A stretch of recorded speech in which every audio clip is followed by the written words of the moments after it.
Драги ученици, денес ќе се запознаете со втората наставна единица од темата наука за јазикот, а таа е класификација на јазиците. Пред да преминам со образложување на оваа наставна единица, ќе направам една рекапитулација од претходниот видеочас, кога се присетивте и се надевам ги проширивте знаењата околу поимите јазик, говор и јазичен знак. Кажавме дека јазикот е систем од знаци за општење меѓу луѓето. Уште ќе кажеме дека јазикот е основно средство за комуникација помеѓу луѓето. Општењето настанува на тој начин што единката од општествената заедница комбинира јазични знаци кои што ги користи во конкретни ситуации. Употребата на јазичните знаци или нивната комбинација во конкретни ситуации во општествената заедница се нарекува говор. Говорот уште кажавме дека е јазик во акција или говорот ја представува творечката активност на човекот. Кажавме дека знаците кои што се користат за да се реализира говорот се нарекуваат јазични знаци. Јазичните знаци представуваат единство од две нешта. Едното нешто ја представува материјалната страна на јазичниот знак, а другото нешто ја представува содржинската страна на јазичниот знак. Или ќе кажеме дека јазични знаци се зборовите, а тие имаат две страни – форма и значење, или материјална страна и содржинска страна.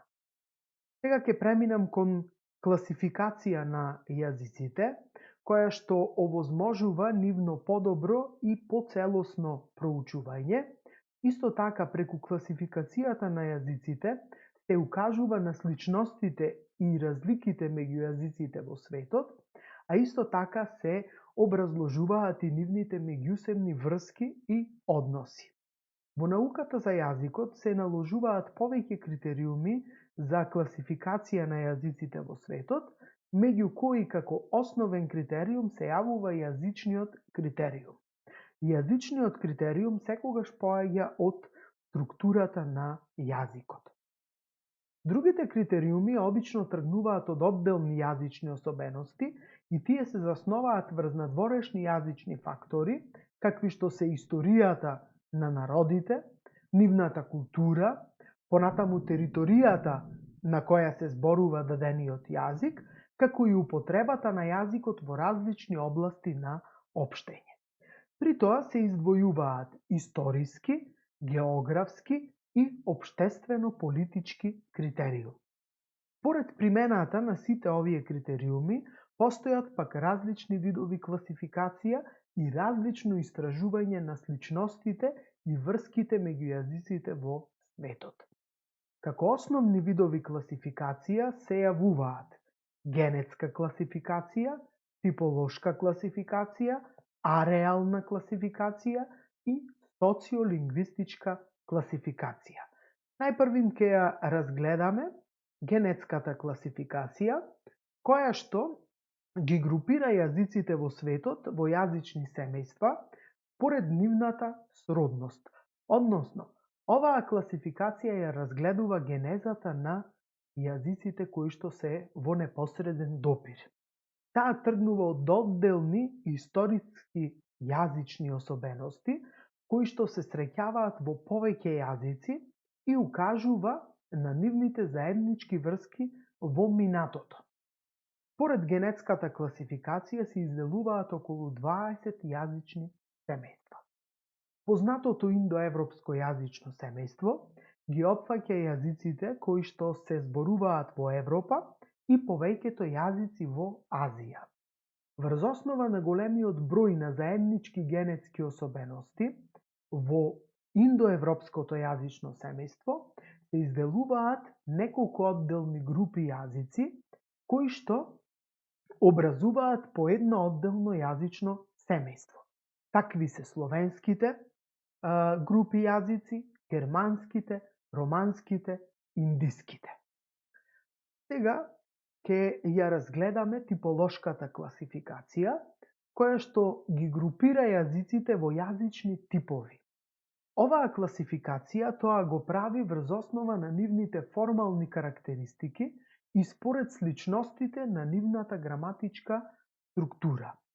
Типолошката класификација поаѓа од споредба на структурата на јазиците и таа се заснова врз морфолошките средства со кои се изразуваат граматичките категории во даден јазик.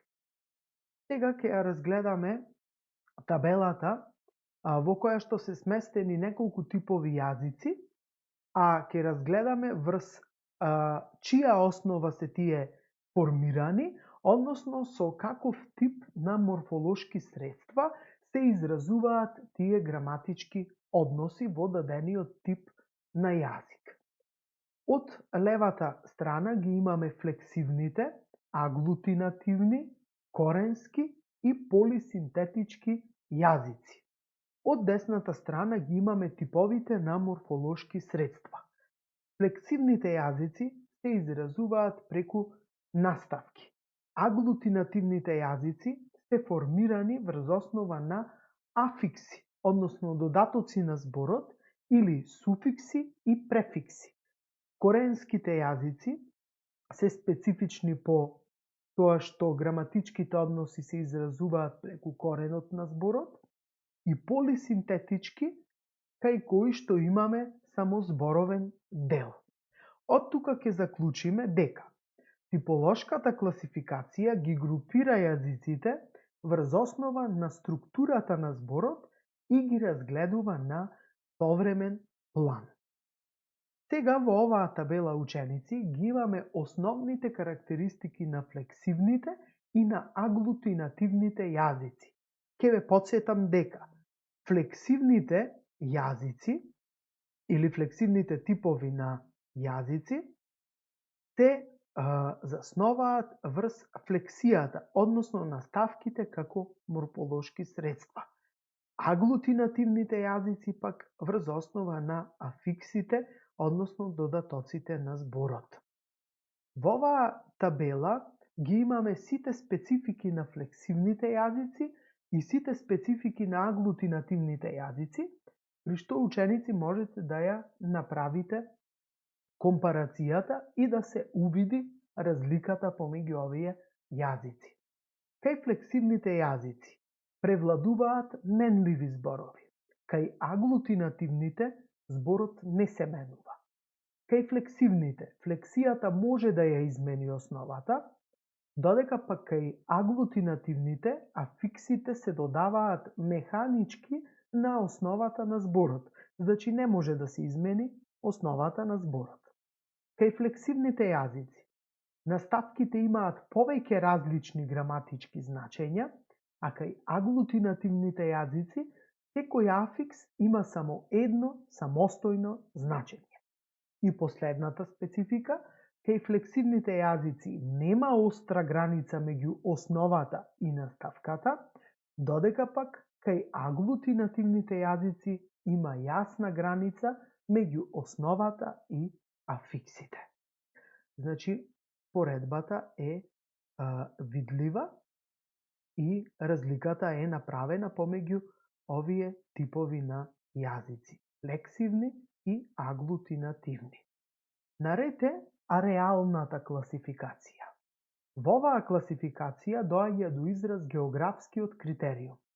Таа опфаќа јазици во непосредна близина во кои се развивале различни заеднички јазични особености. Ваквите јазици под дејство на зачестени меѓусебни контакти и влијанија оформуваат јазичен сојуз. Што е јазичен сојуз? Јазичен сојуз е заедница на соседни јазици кои имаат заеднички структурни особености.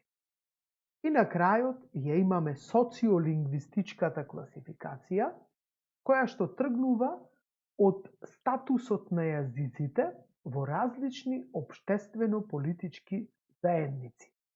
Социолингвистичката класификација поаѓа и од употребата на јазиците во различни области на општењето. При социолингвистичката класификација се разликуваат разговорен јазик, официјален јазик, светски јазик, меѓународен јазик. Например, официјалните службени јазици се употребуваат во сите области на општење во една државна заедница. Како светски јазици се изделуваат јазиците кои што се со голем број на зборувачи, додека пак како меѓународни јазици се издвојуваат јазиците кои што се употребуваат во меѓународното општење.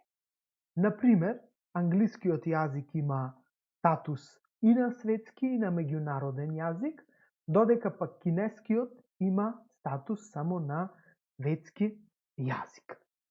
Ученици со социолингвистичката класификација на јазиците во светот ја завршувам оваа наставна единица.